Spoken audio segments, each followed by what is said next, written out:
last night I actually spoke at church, and I was sharing a vulnerable story that I wanted to share with you guys today. But the topic is around courage. And today I can tell you I am courageous. Growing up, I was always a little bit more on the confident side. I like to kind of be the center of attention. I'm the youngest in the family. And my mom would say I'm probably more on the rebellious side. If I'm being honest, I'm probably just really impulsive. I'm a 7 on the Enneagram, so I have a lot of FOMO. I like to say yes to life. I think I said that already. But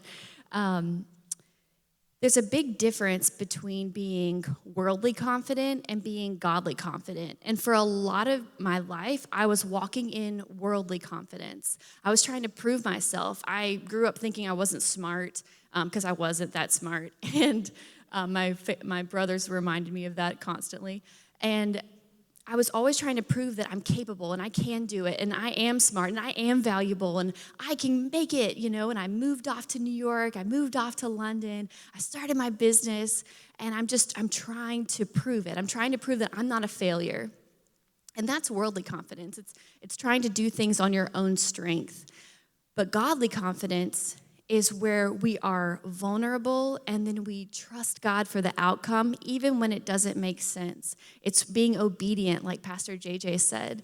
And it wasn't until I stepped into godly confidence that I truly found real courage, not just the put on a face, try to do it courage, but real courage. And so I want to share a vulnerable story with you guys.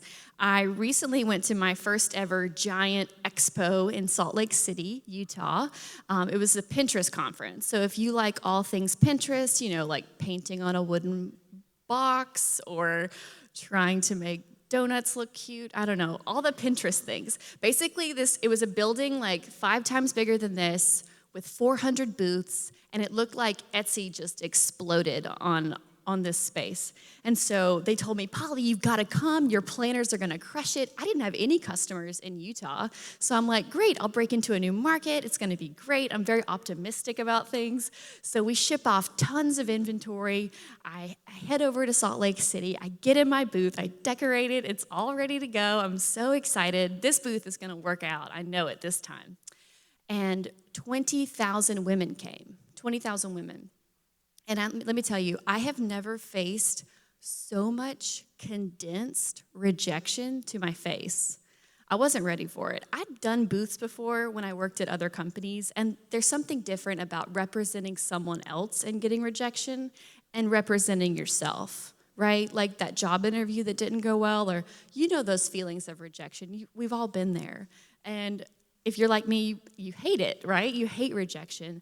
And so these people were walking by the booth, and they're like, oh, yeah, that's cute, but, like, who uses a planner? And they're like, yeah, I know, right? Like, I keep everything in my phone. Or, like, that's cute, but I would never pay that. Or, just all these things. And I'm sitting there behind the booth like, I can hear you. I'm right here, guys.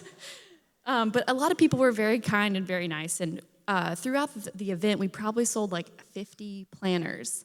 And I just had projected a lot more because it was 20,000 ladies. Anyways, so long story short, I'm a little discouraged, feeling a bit rejected, not knowing how I'm going to ship all this stuff back. And this woman comes to my booth, and she's going through the planner, and she's like, oh, tell me all about it. So I go and I tell her about it. I'm like, this is how it works. It's all about redesigning your life. And she's like, okay, yeah, I'm going to get 4. I have some daughters. Like, what's the best deal you can give me? So I'm like, you know what? Here's the best deal. And I give her like 50% off because at this point, we're really just trying to get rid of these guys. And she's like, is that the lowest you can go? And I'm like, and so I give her an even better deal. And she looks at it, and then she looks at me, and then she kind of looks at the other products. And she looks over at my friend, and she goes, do you use the planner? And my friend's like, yeah, I love it. I've been using it for 3 years. It keeps me really organized. It's a great Christmas gift. And then she looks down at it, and then she looks at me, and she's like, do you really use it? And I'm like, yes, I created this. And she's like, oh, I think she thought I worked for a man named Horacio or something. And she's like, oh, good for you. And at that moment, as I'm looking at her and she's telling me, good for you, I just start to tear up, and I feel that hot feeling welling up in my chest. And I'm like, yeah, thanks, okay. And in that moment, I just felt God say, you're better than this. How you feel right now is not how your value is. Like, your value is not how you feel in this moment. And as I was repeating this story out loud, preparing to speak, I was telling the story out loud in my car, processing it. And when I said that line, that, do you really use it? God just said, Polly, that's how I feel. When I look at my children and they say to me, but God, do you really want to use me? Do you really see me like me? Have you seen what I've done? Do you really want to use me? And God's like, yes, I created you. You're created in my image. And not only that, you have so many the way you're designed is so unique. The talents you have, the things in your life, the way you process things, the way your heart breaks for different things. Like, you are created so uniquely. And God's like, why would I create something I wasn't going to use? You know, everything about you reflects God's image, especially your creativity, your imagination, and your dreams. And so I just wanted to share that with you today because, you know, value is derived from use. And friends, you really have no idea how valuable you are.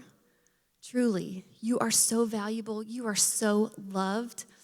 And it's my prayer that we can step into 2020 with confidence and have godly courage and not work and live and dream from a place of striving or trying to get the likes or fear or performance, but a place of godly confidence where we trust, we are vulnerable, and we trust God will bring the outcome even when it doesn't make sense.